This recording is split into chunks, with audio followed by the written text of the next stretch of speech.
After I became a widow, my daughter said, "Either you work or you're out on the street." In desperation, I agreed to become the caregiver of a paralyzed billionaire. On the very first night, I froze at what happened. I'm glad to have you here. Follow my story until the end and comment the city you're watching from, so I can see how far my story has reached. The funeral flowers were still wilting on Dante's grave when my daughter delivered her ultimatum. I was standing in my kitchen, the same kitchen where I'd cooked thousands of meals for my family, when Harlow walked in with that look on her face. The look that meant she'd already made up her mind about something, and my feelings didn't matter. "Mom, we need to talk." She set her designer purse on the counter with a sharp click. At 42, Harlow had inherited her father's strong jawline, but none of his warmth. "This arrangement isn't working anymore." I was still wearing my black dress from the cemetery, still feeling the weight of saying goodbye to Dante after 45 years of marriage. My hands trembled as I reached for the coffee pot. "What arrangement, honey?" "You living here, in my house." Her voice was crisp, businesslike. "Daddy left everything to me, remember? And I can't afford to support you anymore." The coffee cup slipped from my fingers, shattering against the tile floor. Brown liquid spread across the white ceramic pieces like my life was spreading apart. "Harlow, it's only been 3 weeks since Daddy died, I know." She didn't even look at the mess. "But life goes on, Mom. I have my own family to think about, my own bills." I knelt down to pick up the pieces, my 68-year-old knees protesting. "I have my Social Security.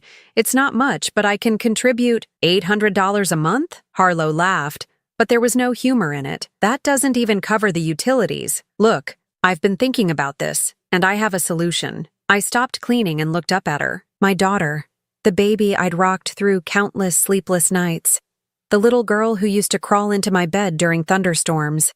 "What kind of solution?" "There's a job. Private nursing. The pay is excellent." She pulled out her phone and showed me a listing. "This man needs round-the-clock care.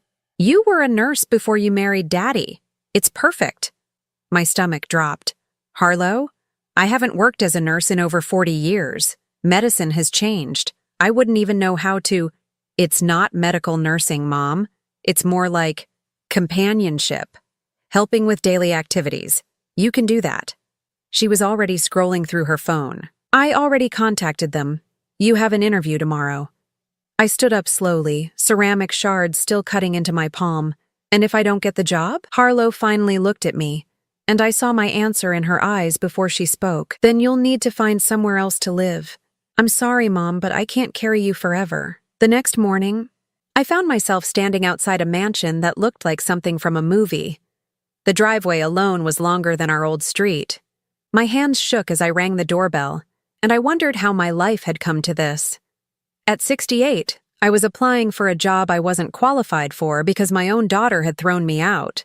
A stern-looking woman in her 50s answered the door. "Mrs. Thompson, I'm Patricia, Mr. Hawthorne's house manager. Please come in." The inside of the house was even more intimidating than the outside. Marble floors, crystal chandeliers, artwork that probably cost more than I'd made in my entire nursing career. Patricia led me through hallways lined with portraits of people who looked like they'd never worried about money a day in their lives. "Mr. Hawthorne requires assistance with most daily activities," Patricia explained as we walked.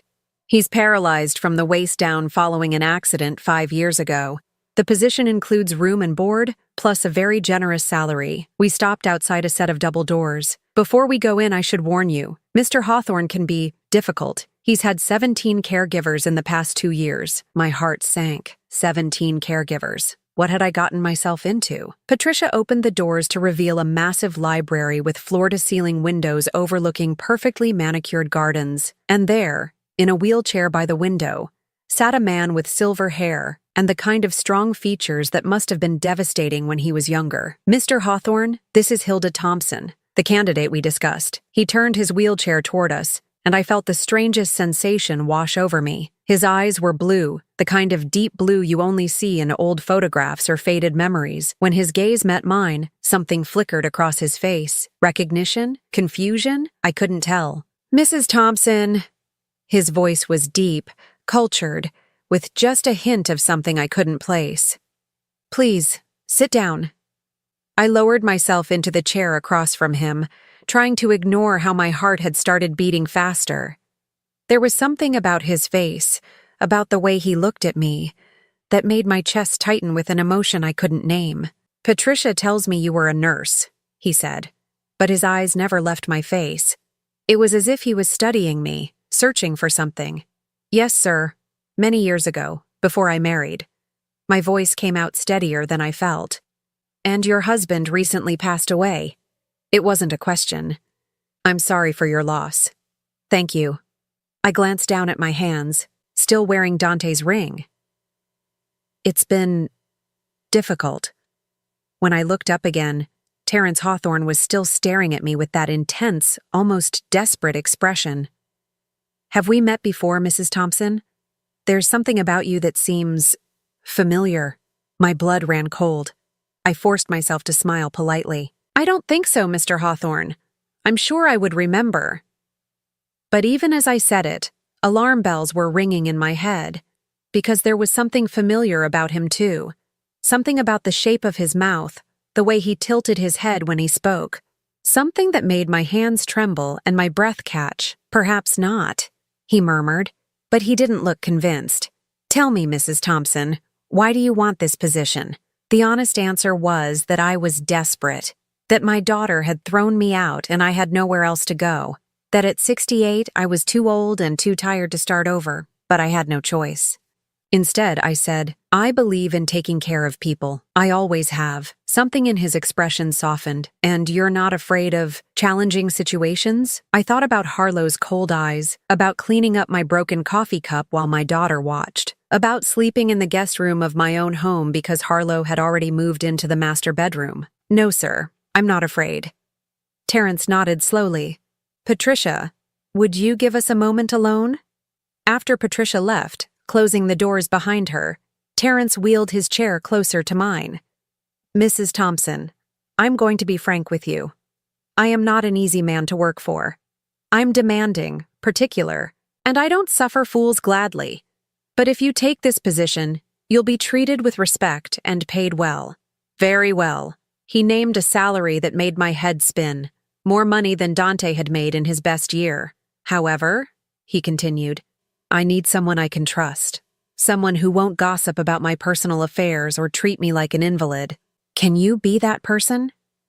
I looked into those blue eyes and felt that strange flutter of recognition again.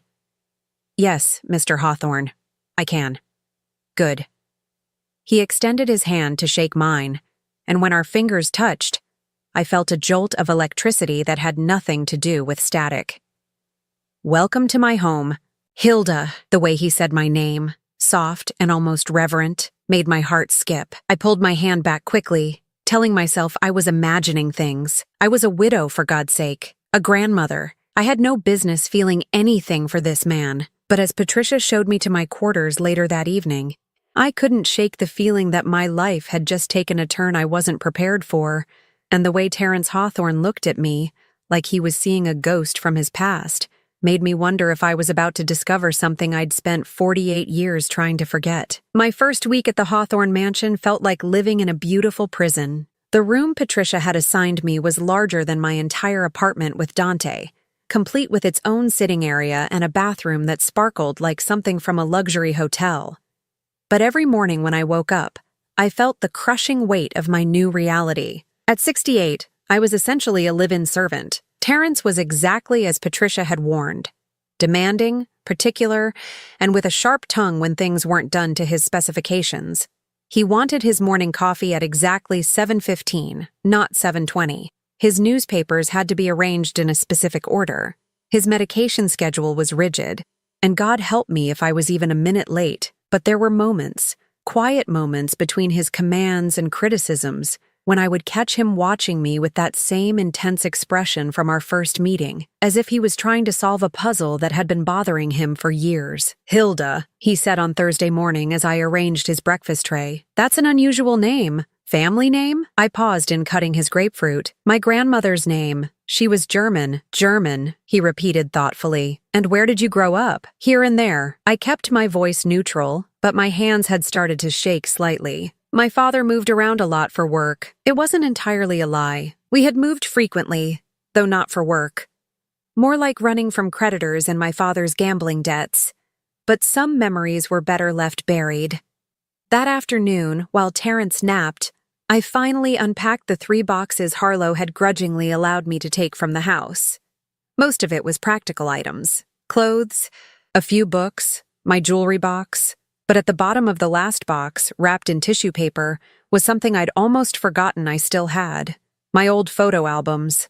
I'd packed them without thinking, probably because they were sitting on my nightstand after I'd been looking through them during those first lonely nights after Dante's funeral. Now, sitting in the elegant chair by my bedroom window, I unwrapped them with trembling fingers. The first album was from my marriage to Dante, our wedding photos, pictures of baby Harlow, family vacations, a lifetime of careful, respectable memories. I set it aside and reached for the older one, the one I rarely looked at anymore. The cover was faded blue leather, cracked at the corners. Inside were photographs from my life before Dante, before marriage and motherhood, and the careful, controlled existence I'd built for myself. The first few pages were innocent enough. High school graduation, my nursing school friends, my parents looking young and hopeful. But as I turned the pages, my breath started coming faster. There, on page 12, was a photograph that made the world tilt sideways. I was 20 years old in the picture, wearing a yellow sundress I'd sewn myself. My hair was long and dark, pulled back with a ribbon. I was laughing at something the photographer had said, my head thrown back with pure joy. And standing beside me, his arm around my waist, and his face lit up with the kind of smile that could melt hearts, was a young man with dark hair and devastating blue eyes, Terry Hawthorne. My hands shook so violently I nearly dropped the album. Terry, not Terrence. Terry, who had loved jazz music and chocolate ice cream and the way I looked in that yellow dress. Terry, who had promised to marry me as soon as he made his fortune. Terry, who had kissed me goodbye on a train platform 48 years ago and never came back. I stared at the photograph until my eyes burned, trying to reconcile the young man in the picture with the silver-haired man in the wheelchair downstairs. The features were the same, those aristocratic cheekbones, the strong jaw, the eyes that seemed to see straight through to your soul. But Terry had been warm, passionate, full of dreams and wild plans for our future together. This Terrence Hawthorne was cold, controlled, bitter. What had happened to transform one into the other? I turned the page with shaking fingers and found more pictures. Terry and me at the county fair, sharing cotton candy. Terry teaching me to dance in my tiny apartment while my elderly neighbor banged on the ceiling. Terry and me sitting by the lake, my head on his shoulder, both of us looking like we believed love could conquer anything. The last picture in the series was taken the morning he left. We were standing on the train platform, his suitcase at his feet. I was crying. I remembered that day with painful clarity now. And he was cupping my face in his hands, promising me that he'd be back within 2 years, rich enough to give me everything I deserved. "I'm going to make something of myself, Hilda," he'd said, his voice thick with emotion. "I'm going to build an empire, and then I'm coming back for you. Will you wait for me?" And I had promised I would. God help me. I had meant it. But 2 years had stretched into 3, then 4. His letters became sporadic, then stopped altogether. I'd heard rumors that he'd made it big in real estate, but by then, I'd met Dante. Sweet, steady Dante, who loved me without conditions, who didn't need to conquer the world to prove his worth. I'd married Dante 6 months before Terrence, had finally sent word that he was coming home. The letter was still there, tucked behind the last photograph. I pulled it out with trembling fingers, though I knew every word by heart. "My dearest Hilda," it began in his bold handwriting. "I've done it. Everything I promised you and more. I'm coming home next month, and then we can finally begin our life together. I've bought a house, our house, and I can't wait to carry you across the threshold as my wife. All my love, all my dreams, all my tomorrows belong to you. Forever yours, Terry." The letter was dated 3 weeks after my wedding to Dante. I pressed the letter to my chest and felt tears streaming down my face. All these years I'd convinced myself that Terry had forgotten about me, that his promises had been the empty words of a young man drunk on his own ambitions. But he had kept his word. He had come back for me. I'd just already belonged to someone else. A soft knock on my door made me jump. I quickly shoved the album and letter under a pillow and wiped my eyes. "Come in." Patricia entered with a concerned expression. "Mrs. Thompson, Mr. Hawthorne is asking for you. He seems agitated." I smoothed my hair and followed Patricia downstairs, my heart hammering against my ribs. Could he have remembered? Was that why he'd been watching me so intently? I found Terrence in his study, staring out the window at the gardens. When he heard my footsteps, he turned his wheelchair around, and I saw something different in his expression. Not the cold control I'd grown accustomed to, but something rawer, more vulnerable. "Hilda," he said quietly, "I need to ask you something, and I need you to tell me the truth." I clasped my hands in front of me to hide their trembling. "Of course, Mr. Hawthorne." "Have you ever been to Millbrook?" "It's a small town about 2 hours north of here." My breath caught. Millbrook was where I'd grown up, where I'd met Terry, where I'd fallen in love for the first time. I'm not sure," I lied, but my voice betrayed me. Terrence studied my face with those piercing blue eyes. There was a diner there, Murphy's I think it was called, and a little lake where young people used to go on Sunday afternoons. I felt the color drain from my face. Murphy's Diner, where Terry had bought me cherry Coke and told me jokes that made me laugh until my sides hurt. The lake where he'd first kissed me under a canopy of stars. "Mr. Hawthorne, I think perhaps you're confusing me with someone else." But even as I said it, I could see in his eyes that he wasn't confused at all. The mask of cold control was slipping, revealing the man I'd once loved with every fiber of my being. "Perhaps," he said softly, but his gaze never left my face. "Perhaps I am." As I turned to leave, I heard him whisper something that made my knees nearly buckle. "Yellow dress. You always looked beautiful in yellow." I didn't sleep that night. Every time I closed my eyes, I saw Terry's young face in those photographs, heard his voice promising to come back for me.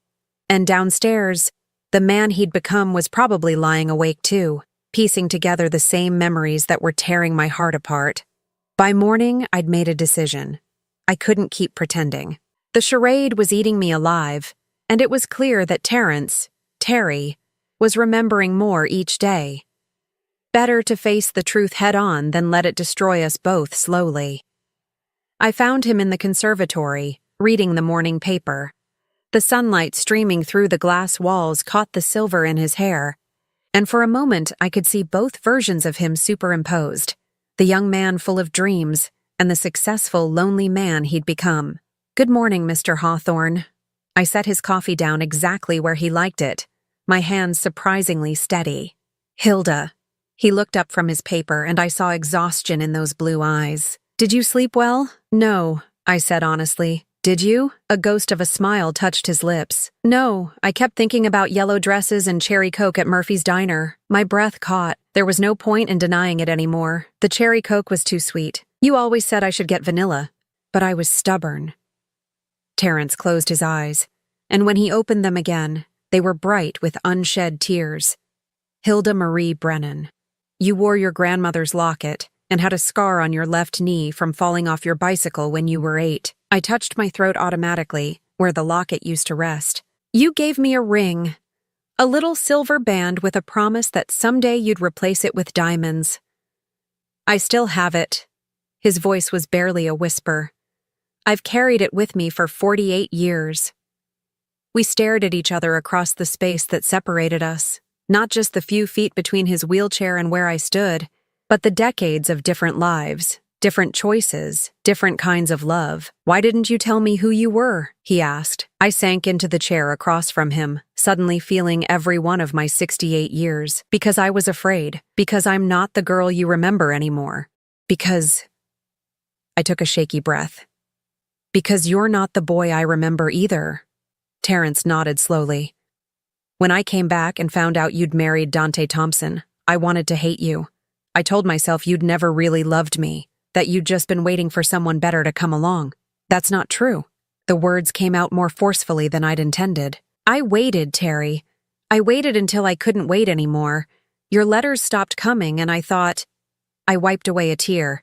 I thought you'd forgotten about me. I never stopped writing, he said quietly. But my business partners convinced me that a small-town girl would hold me back. They intercepted my letters, told me you'd moved on. By the time I realized what they'd done, you were already married. The cruelty of it hit me like a physical blow. All those years of wondering, of feeling abandoned, when Terry had been trying to reach me all along.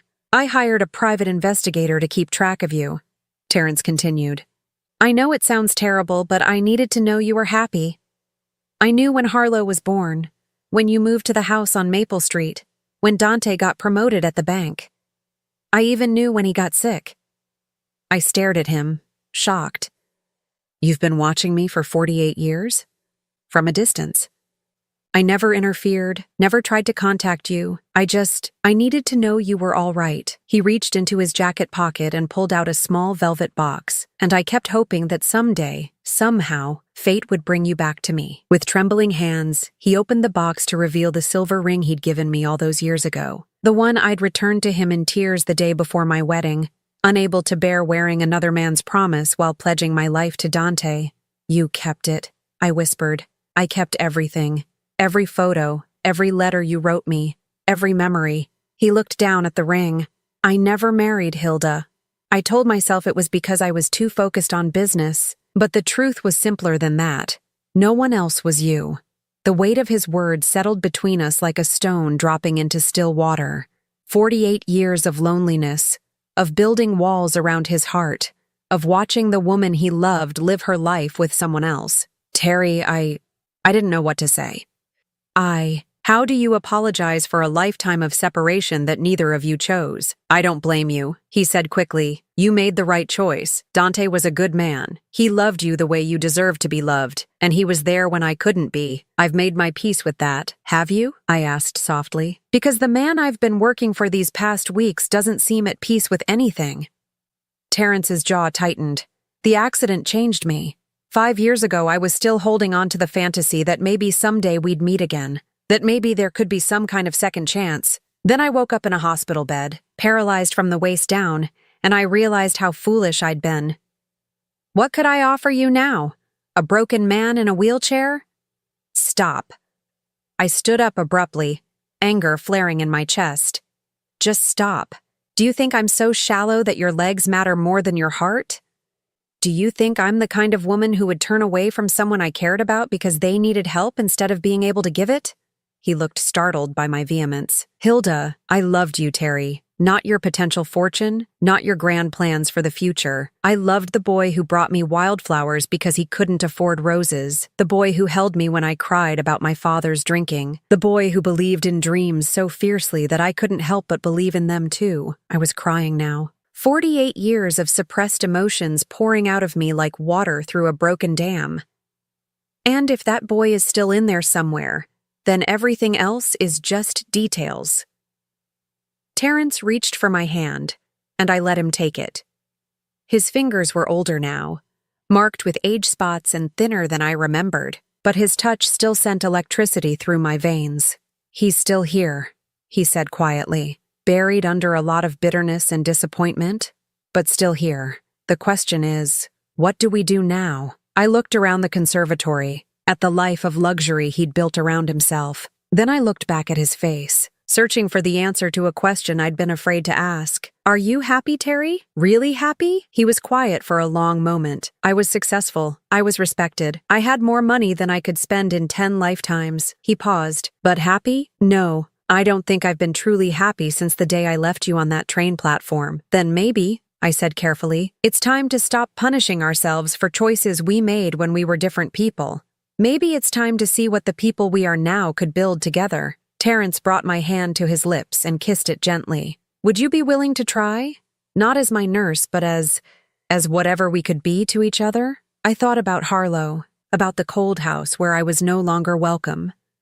I thought about the lonely apartment I'd been planning to find, about spending my remaining years in solitude. Then I looked at the man who had loved me faithfully for nearly 5 decades, even from a distance. Yes, I whispered. I'd like to try. But even as the words left my lips, I knew our path wouldn't be easy. Harlow would have something to say about this arrangement, and I doubted it would be congratulatory. My daughter had never approved of anything that took attention away from her own needs, and she certainly wouldn't approve of her mother finding love again. The thought of facing Harlow's reaction made my stomach clench with anxiety. But for the first time in weeks, I also felt something else. Hope. Maybe it wasn't too late for second chances after all. 3 weeks after our confession in the conservatory, Terry asked me to move into the master wing of the house. Not as his caregiver, but as his companion. The word felt strange on my tongue when I repeated it to myself. Companion. It sounded so much more meaningful than employee, yet not quite as binding as the words we'd once dreamed of using. You don't have to decide right now, he said over dinner in the smaller dining room we'd started using instead of the formal one. But Hilda, I want you to know that this isn't about convenience or loneliness. This is about the life I should have been living all along. I set down my fork, my appetite suddenly gone. Terry, I need to tell you something. About Harlow. His expression grew serious. What about her? She doesn't know who you are. When she found this job for me, she just saw dollar signs. A wealthy man who needed care, a mother she wanted out of her house. She has no idea about our history, Terry nodded slowly. And you think she'll have a problem with our arrangement? I laughed, but there was no humor in it. My daughter threw me out 3 weeks after her father's funeral. She cares about exactly 2 things: her own comfort and other people's money. When she finds out I'm living here as more than hired help, she's going to assume I'm after your inheritance. Are you? Terry asked quietly. I looked at him in shock. How can you even ask that? Because 48 years is a long time, Hilda. People change. And my wealth, he gestured around the elegant dining room. It has a way of changing how people see me. I stood up abruptly, hurt flashing through me like a knife blade. If that's what you think of me, then maybe this was a mistake. Sit down. His voice was gentle but firm. Please, I had to ask. I've been burned before by people who claimed to love me but were really in love with my bank account.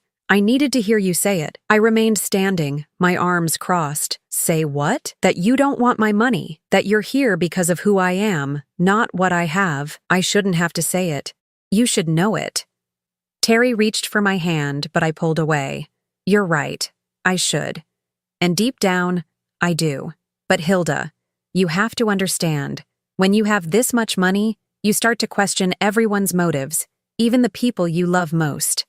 I felt my anger deflate slightly.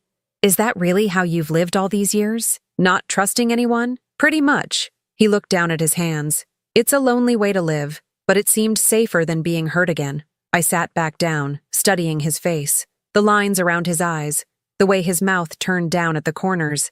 This was what success without love had done to him, turned him into a suspicious, isolated man who questioned even the purest emotions. For the record, I said quietly, I don't want your money. I want you to leave every penny to charity if it makes you happy. I have my Social Security and a small pension from the hospital where I worked before Harlow was born. It's not much, but I've lived on less. Relief flooded his features. I'm sorry I had to ask. Don't apologize, just don't ask again.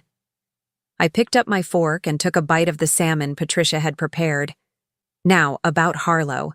When she finds out about this, she's going to cause trouble. I need you to be prepared for that. Terry's expression hardened. What kind of trouble? She'll probably demand to know what your intentions are. She might threaten to sue, claim I'm taking advantage of you. She might even try to have me removed from the house. Let her try. His voice carried the steel that had built his business empire. This is my house. Hilda. No one tells me who I can and cannot invite to live in it. I wished I could share his confidence, but I knew my daughter better than he did. Harlow could be ruthless when she felt threatened, and she would definitely feel threatened by this development. My phone rang, interrupting my thoughts. Harlow's name appeared on the screen, and my stomach clenched. Speak of the devil, I murmured, showing Terry the display. Answer it, he said. Let's get this over with. I swiped to accept the call. Hello, Harlow. Mom. Her voice was tight with barely controlled anger. I just had the most interesting conversation with Mrs. Patterson from church. She said she saw you at the grocery store with some man in a wheelchair, and you were acting very familiar with him. I closed my eyes. In a town this size, of course someone would see us and report back to Harlow. Terry and I had gone to the market together yesterday, and he'd insisted on buying ingredients for the chocolate cake I'd mentioned missing from my childhood. To anyone watching, we probably did look more intimate than employer and employee. His name is Terrence Hawthorne, I said carefully. He's the man I work for. Work for or work on? Harlow's voice dripped with accusation. Because Mrs. Patterson said you two looked awfully cozy for a professional relationship. Terry gestured for the phone, and I shook my head. This was my battle to fight. Harlow, I'm 68 years old. I think I'm capable of conducting myself appropriately. Are you sleeping with him? The blunt question hit me like a slap. That's none of your business. It is if you're embarrassing our family name. Daddy's not even cold in the ground. And you're already throwing yourself at the first rich man who shows you attention? White-hot rage flooded through me.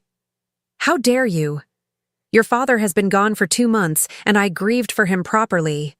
But I'm not dead, Harlow. I'm allowed to have companionship. Companionship? Harlow laughed coldly. Is that what we're calling gold digging now? Terry's face had gone pale with anger. He gestured more forcefully for the phone, and this time I handed it to him. Ms. Thompson, he said, his voice arctic. This is Terrence Hawthorne. I think there are some things you need to understand. I could hear Harlow's shocked silence through the phone. Then her voice, suddenly much more respectful. Mr. Hawthorne, I didn't realize you were there. Clearly. Now listen very carefully because I'm only going to say this once. Your mother is not a gold digger. She's not embarrassing anyone, and she's certainly not throwing herself at me. If anything, I'm the one pursuing her. Sir, I think there might be some misunderstanding. The only misunderstanding, Terry interrupted, is your belief that you have any say in your mother's personal life. She's a grown woman who can make her own decisions about who she spends time with.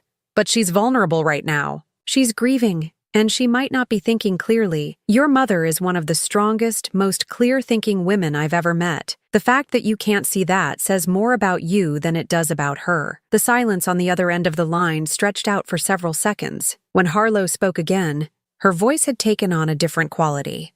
Harder, more calculating. Mr. Hawthorne, I appreciate your friendship with my mother, but I hope you understand my concern.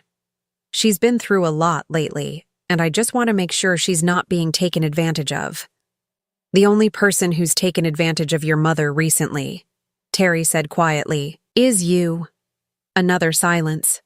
Then Harlow's voice, cold as winter. I'd like to meet with you, Mr. Hawthorne, to discuss this situation properly. Terry looked at me, eyebrows raised. I nodded reluctantly. Better to face this head-on than let Harlow stew and plan in private. Fine, Terry said. Tomorrow afternoon, 2 o'clock. I'll be there. Harlow hung up without saying goodbye. Terry handed me back my phone, his jaw tight with anger. Well, that went about as well as expected. I sank back in my chair, suddenly exhausted. She's going to try to turn you against me. She'll make it sound like I manipulated you, like I planned this whole thing. Let her try. Terry reached across the table and took my hand. Hilda, I need you to understand something. I didn't survive 48 years in business by being easily manipulated, and I certainly didn't build this empire by letting people tell me who I can and cannot care about. She can be very convincing when she wants to be, and I can be very stubborn when I need to be. He squeezed my hand. Your daughter doesn't scare me. The only thing that scares me is the thought of losing you again. That night, I lay in my bed staring at the ceiling, dreading the next afternoon's confrontation. I knew Harlow would come armed with arguments designed to drive a wedge between Terry and me. She'd paint me as a desperate widow preying on a lonely, disabled man. She'd question my motives, my timing, my very right to seek happiness again. But as I drifted off to sleep, I held on to Terry's words. The only thing that scares me is the thought of losing you again. Tomorrow, I would find out if that was really true. Harlow arrived exactly at 2 o'clock, dressed in her best black suit like she was attending a business meeting rather than visiting her mother. I watched from the window as she stepped out of her car, smoothing her skirt and checking her reflection in the side mirror. Even from a distance, I could see the calculation in her movements, the way she squared her shoulders like a soldier preparing for battle. Terry had insisted we meet in his study rather than one of the more comfortable sitting rooms. If she wants to treat this like a business negotiation, he'd said, then we'll meet her on those terms. Patricia showed Harlow in, and I felt my stomach clench as my daughter's eyes swept the room, taking in the expensive furnishings, the original artwork, the massive mahogany desk that probably cost more than most people's cars. I could practically see dollar signs reflecting in her pupils. Mr. Hawthorne. Harlow extended her hand with practiced grace. Thank you for agreeing to meet with me. Terry shook her hand briefly, his expression neutral. Miss Thompson, please, have a seat. Harlow settled into the leather chair across from Terry's desk, crossing her legs and folding her hands in her lap. She looked like the successful real estate agent she was, all polished confidence and professional charm. Only I could see the tension in her jaw, the slight tremor in her fingers. I hope you understand that I'm only here out of concern for my mother, she began, her voice warm with false sincerity. She's been through so much lately, and I'm worried that she might be making decisions based on emotion rather than logic. And what decisions would those be? Terry asked mildly. Harlow glanced at me, then back at Terry.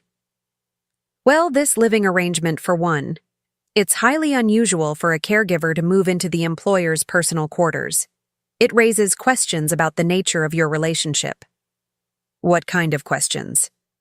Terry's voice remained calm, but I could hear the steel underneath. Questions about boundaries, about appropriate professional conduct. Harlow leaned forward slightly. Mr. Hawthorne, I'm sure you're a lovely man, but my mother is vulnerable right now. She's grieving, she's financially insecure, and she might be confusing gratitude with other feelings. I felt heat rise in my cheeks. Harlow, that's enough. It's all right, Hilda. Terry never took his eyes off my daughter. I'd like to hear what Ms. Thompson has to say. Harlow shot me a warning look, then turned back to Terry with renewed confidence. I'm saying that my mother has always been somewhat impressionable. She sees the best in people, sometimes to her detriment. And in her current state, she might not be thinking clearly about the implications of this situation. The implications being what, exactly? Well, there's the obvious concern about what people will think. A widow moving in with a wealthy man so soon after her husband's death. It doesn't look good.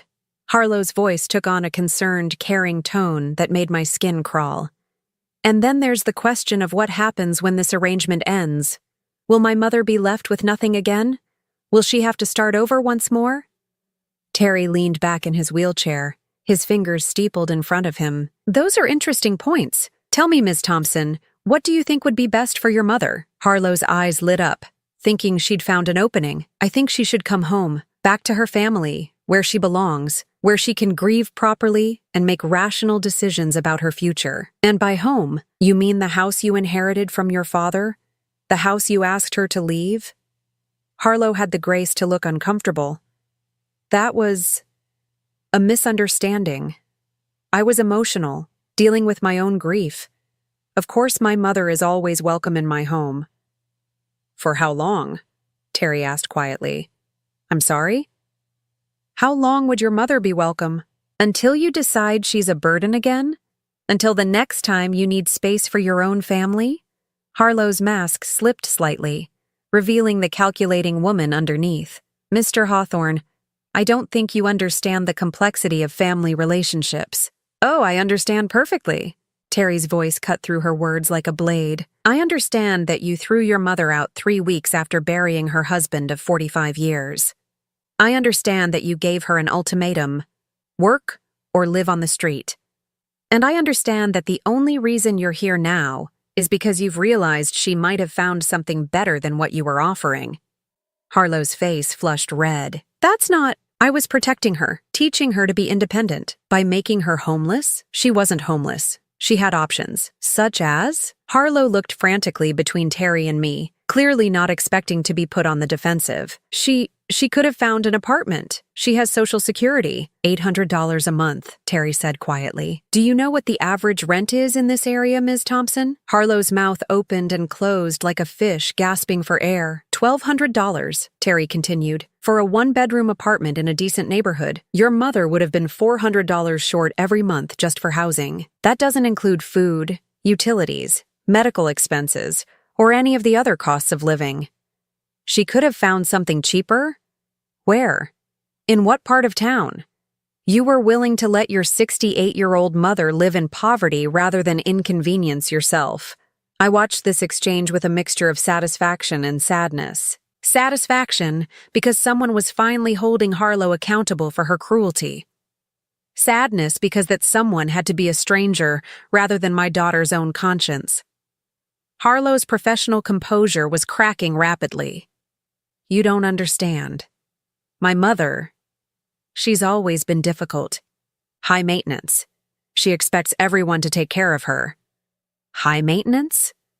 I couldn't stay silent anymore. Harlow, I worked 2 jobs to put you through college. I took care of your father through 5 years of cancer treatments without a single complaint. I babysit your children every weekend for free, and I've never asked you for anything except a place to grieve my husband. You were smothering me! Harlow exploded, her mask finally falling away completely. Always hovering, always trying to help, always making me feel guilty for having my own life. I needed space to breathe. So you threw me out, I said quietly. I gave you a chance to stand on your own 2 feet for once. The silence that followed was deafening. Terry looked at Harlow with an expression of such cold disgust that she actually shrank back in her chair. Ms. Thompson, he said finally, I think we're done here. Wait! Harlow's voice was desperate now. You don't understand what you're getting into. My mother, she has expectations. She'll want marriage, security, legal protections. She's not just looking for companionship. Terry's expression didn't change. And what if she is looking for those things? What if I want to give them to her? Harlow went very still. What are you saying? I'm saying that your mother and I are both adults who can make our own decisions about our relationship. Whether that relationship remains as it is now or develops into something more is none of your concern. Something more? Harlow's voice was barely a whisper. Terry reached into his desk drawer and pulled out a small velvet box, the same box he'd shown me in the conservatory, containing the silver ring from our youth. Your mother and I have a history that predates your father, predates you, predates everything you think you know about her life. Harlow stared at the box like it was a poisonous snake. What kind of history? The kind that matters, Terry said simply. We loved each other once, very deeply. Circumstances separated us, but they didn't destroy what we felt. And now, 48 years later, we have a chance to see if what we had was real enough to survive time and change. You're talking about marriage. Harlow's voice was flat, emotionless. I'm talking about living the life we should have lived all along. Harlow turned to me, her eyes blazing with a fury I'd never seen before. This is why you took this job, isn't it? You knew who he was. You planned this whole thing. No, I said firmly. I had no idea Terry was here when I answered that job listing. I thought he was dead or married or living on the other side of the world. The last thing I expected was to find him in that wheelchair, in this house. Terry? Harlow's voice dripped with venom. You call him Terry? That's my name, Terry said calmly. Terrence is what my business associates call me. Terry is what the people I love call me. Harlow stood up abruptly, her chair scraping against the hardwood floor. This is insane. You're both insane. You think you can just pick up where you left off 48 years ago? You think you can erase an entire lifetime? We're not trying to erase anything, I said. We're trying to build something new from what's left. What about Daddy? What about your marriage, your family, everything you built together? Your father was a good man, and I loved him. But Terry was my first love, and some things never really end. Harlow looked between us with growing panic. He's using you, Mom. Can't you see that? He's lonely and disabled, and you're convenient. When he gets tired of playing house, you'll be out on the street again. That's enough. Terry's voice cut through the air like a whip. You will not speak about your mother that way in my house. Your house? Harlow laughed bitterly. Yes, let's talk about your house, your money, your power. That's what this is really about, isn't it? Terry opened the desk drawer again and pulled out a thick legal document. Since you seem so concerned about money, perhaps you should know that I've already updated my will. Everything I own is going to charity. The Children's Hospital, the Homeless Shelter, the Animal Rescue Foundation. Your mother won't inherit a penny from me. Harlow stared at the document, her face going white. You... what? I told him to do it, I said quietly. I don't want his money, Harlow. I never did. I want him. Something in my daughter's face collapsed then, like a building with all its supports suddenly removed. For a moment, she looked like the little girl who used to crawl into my bed during thunderstorms, frightened and confused, and desperately in need of comfort. But then the mask snapped back into place, harder and colder than before. Fine, she said, her voice like ice. Fine, throw your life away on some fantasy from 50 years ago, but don't come crying to me when it all falls apart. She turned and walked toward the door, then paused with her hand on the handle. And don't expect me to be here to pick up the pieces when he's done with you. The door slammed behind her with enough force to rattle the windows. Terry and I sat in silence for several minutes, listening to the sound of Harlow's car starting and driving away. Finally, Terry reached across the desk and took my hand. Are you all right? I thought about the question, testing my emotions like prodding a sore tooth. Was I all right? My daughter had just disowned me, accused me of being a gold digger and a fool, and stormed out of my life with every intention of never coming back. But for the first time in months, maybe years, I felt free. Yes, I said, surprising myself with how steady my voice sounded. I think I am. 6 months later, I stood in the same conservatory where Terry and I had first acknowledged our past. But everything had changed. The morning light streaming through the glass walls caught the simple gold band on my left hand. Not the elaborate diamond Terry had once promised to replace my silver ring with, but something better. Something chosen by the people we'd become, rather than the dreams of who we thought we'd be.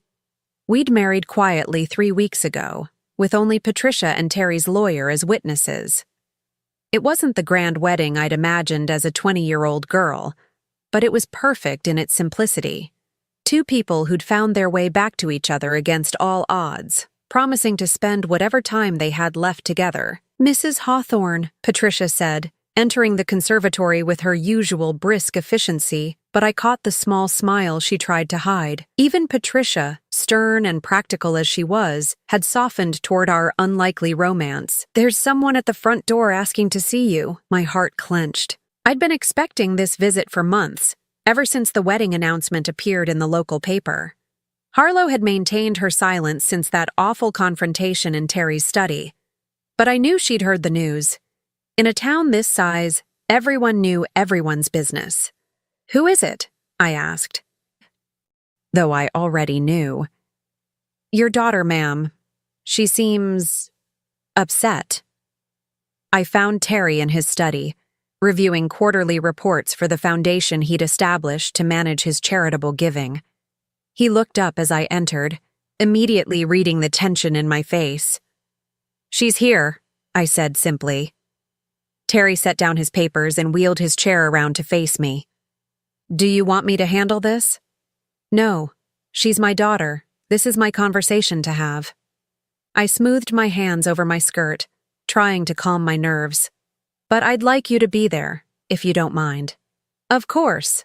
We found Harlow in the formal living room, perched on the edge of a velvet settee like she was ready to bolt at any moment. She'd lost weight since I'd last seen her, and there were dark circles under her eyes that makeup couldn't quite hide. She looked older, more fragile, and for a moment my maternal instincts kicked in. Harlow. I kept my voice neutral, neither welcoming nor hostile. Mom. She stood up, wrapping her arms around herself defensively. Congratulations on your marriage. I heard it was lovely. It was. I settled into the chair across from her, Terry positioning his wheelchair beside me. Simple but lovely. Harlow's eyes darted to our joined hands, to the matching gold bands we wore. You actually did it. You actually married him. I did. For better or worse, richer or poorer, in sickness and in health? There was an edge to her voice, a bitterness that made my heart ache. All of it, I said firmly. Every vow, every promise. Harlow laughed, but it sounded more like a sob. You know what the worst part is? I actually thought you might come back.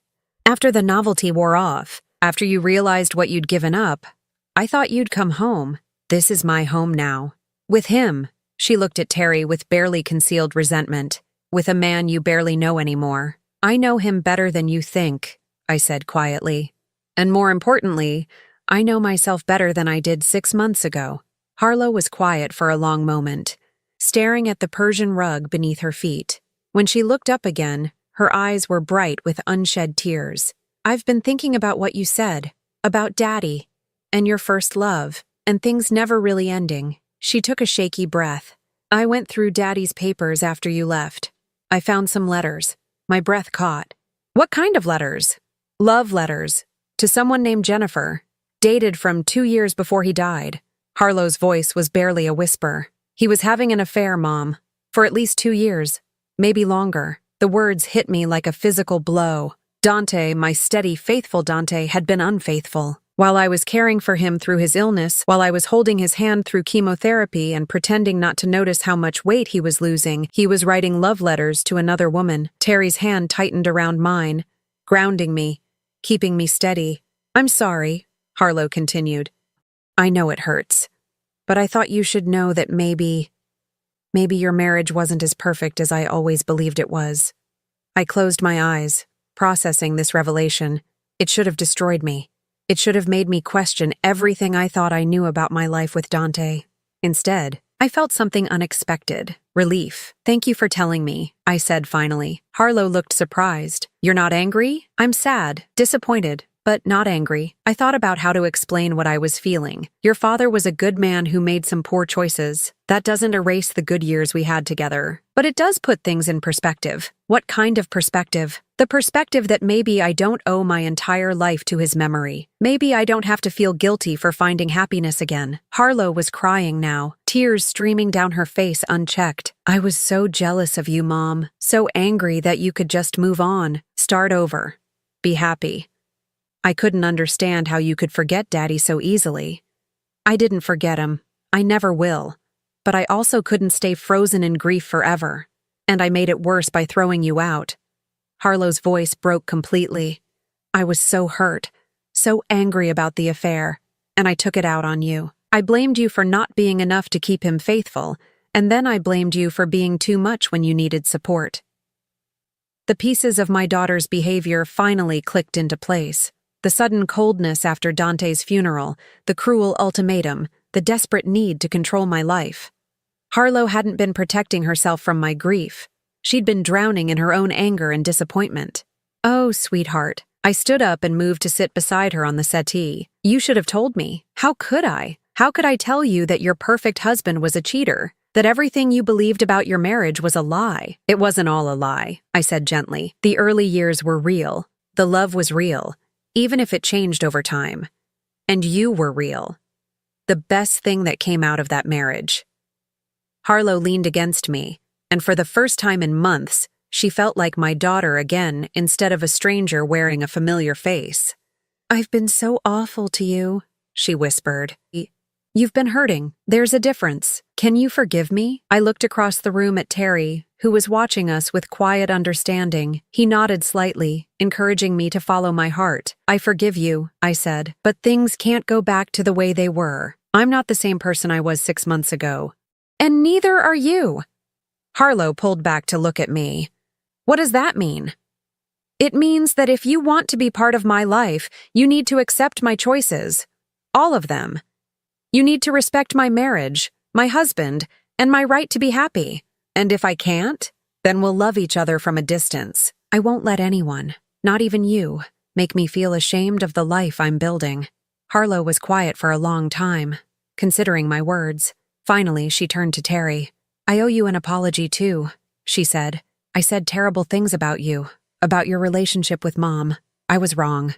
Terry inclined his head graciously. Grief makes us all say things we don't mean. Do you really love her? With everything I have, Terry said without hesitation. I've loved her for 48 years. Finding her again is the greatest gift I've ever received. Harlow looked between us, taking in the way Terry's eyes softened when he looked at me. The way my hand automatically sought his whenever I was nervous or excited. Slowly, something in her expression shifted. I can see it, she said wonderingly. The way you look at each other. It's like you're the only two people in the world. Sometimes it feels that way, I admitted. Harlow was quiet again, then asked, Are you happy, Mom? Really, truly happy? I thought about the question, about the life I'd built in this house with this man, the quiet mornings we spent reading together in the conservatory, the way Terry still brought me wildflowers from the garden because he remembered they were my favorite, the contentment I felt falling asleep beside him each night, knowing that whatever time we had left, we were spending it together. Yes, I said. I'm happy. Harlow nodded slowly, then stood up. Then I guess I need to learn to be happy for you. Does that mean? It means I want to try. I want to be part of your life, if you'll let me. I want to get to know Terry as your husband instead of your employer. And I want to make up for the months I wasted being angry and jealous and cruel. I stood and hugged her, really hugged her, for the first time since Dante's funeral. I'd like that very much. As Harlow pulled back, she glanced around the elegant living room, then back at me. This is really your home now. It is. And you're really Mrs. Hawthorne. I am. She smiled then, the first genuine smile I'd seen from her in over a year. It's going to take some getting used to. But Mom, yes, you deserve this. You deserve to be loved and cherished and spoiled a little bit. I'm sorry it took me so long to see that. After Harlow left, promising to call soon and asking if she could bring her children to meet their new step-grandfather, Terry and I sat together in the garden watching the sunset paint the sky in shades of gold and rose. Do you think she means it? I asked. About wanting to rebuild our relationship? I think she's her mother's daughter, Terry said, which means she's stronger and more forgiving than she gives herself credit for. I leaned back in my chair, feeling the last of the tension leave my shoulders. For the first time in years, all the pieces of my life seemed to be falling into place. Terry? Thank you. For fighting for us. For not giving up when things got complicated. He brought my hand to his lips and kissed it softly. Thank you for taking a chance on an old love with an older man. For seeing past the wheelchair and the walls I'd built around my heart. We're quite a pair, aren't we? Two people in their 70s starting over like teenagers. The best kind of pair, Terry said. The kind that knows how precious love really is and doesn't waste time taking it for granted. As the stars began to appear in the darkening sky, I thought about the journey that had brought me here, the pain of losing Dante, the humiliation of being cast out by my own daughter, the fear of starting over with nothing but my memories and my pride. But sometimes I realized you have to lose everything to find what you were really looking for all along. And sometimes the love you thought was lost forever has just been waiting patiently for you to come home. Now, I'm curious about you who listened to my story. What would you do if you were in my place? Have you ever been through something similar? Comment below. And meanwhile, I'm leaving on the final screen 2 other stories that are channel favorites, and they will definitely surprise you. Thank you for watching until here.